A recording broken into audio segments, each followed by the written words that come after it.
Welcome back to Hey Kentucky. Of course, COVID-19 has taken over all of our thoughts, all of our, what we talk about all day long, the economy, our health, schools.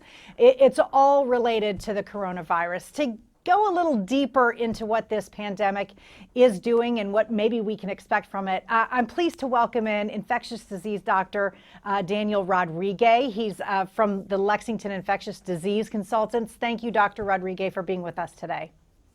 You're welcome. How can I help you? First of all, we were chatting before. Who could have dreamt this up? You are an infectious disease doctor, and this pandemic is still surprising to you.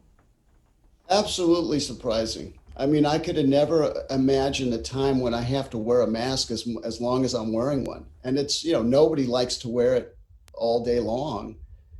But we're in a unique situation. So there's no way. I've been in situations, obviously, where I've dealt with contagious diseases over decades.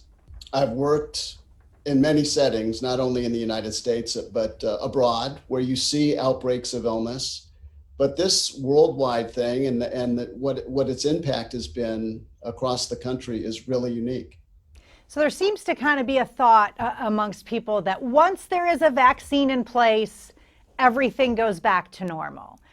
First of all, it takes a long time for a vaccine to be ready to go, and then we have to get millions and millions of doses, and there has to be trials. What do you think a reasonable timeline could be? Well, here's the deal. People are getting tired. Initially you have the outbreak. It's only really been ongoing, in terms of the United States, January, February up until now. So all of us were waiting initially when we were talking about this, we were all hoping, well, maybe when the summer comes along, the virus burns itself out, we won't have to worry about stuff. We're always thinking, with that thought in mind that we want it to end quickly.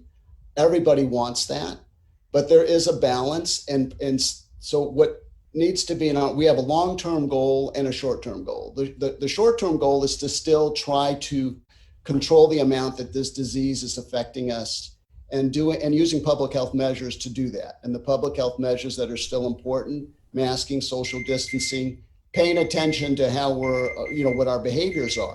And the long-term goal, we can't rush that. We can't put a vaccine out, in 2 weeks if it's not ready.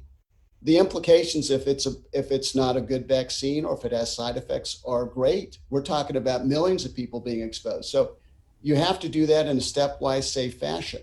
I think you're still looking at probably a year or two rolling these things out in terms of vaccination strategies, more readily available therapeutics.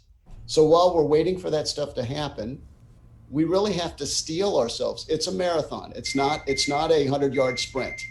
It's a marathon to continue trying to tamper this disease, control it the best we can.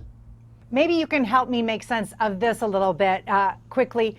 This virus affects people so differently, and you hear symptoms can range from here to there. Have you ever seen something that impacts people's physical bodies so differently? Yes. Okay. You haven't heard about that, but that's what I do for a living. Yes. So it's very common. Disease affects people differently sometimes for reasons that we don't understand yet. We're in our infancy in understanding some of the genetic components, why somebody responds differently to a medication. But that when it comes to infection, that's a common story. There are issues that we're still working out in terms of why it expresses itself a little bit differently in different age groups. Why are those risk factors so important, like obesity, diabetes, those types of risk factors for adverse outcomes? We don't know all those things. We're still in the beginning of this outbreak, and we're still in the beginning of trying to understand those risk factors. And there will be more information down the line where we'll tease those out, figure out the reasons. Dr. Daniel Rodrigue, we're still learning so much more. Thank you so much for being with us. We appreciate all your insight. You're welcome. Thank you. You have a good day. All right, take care. More Hey Kentucky right after this.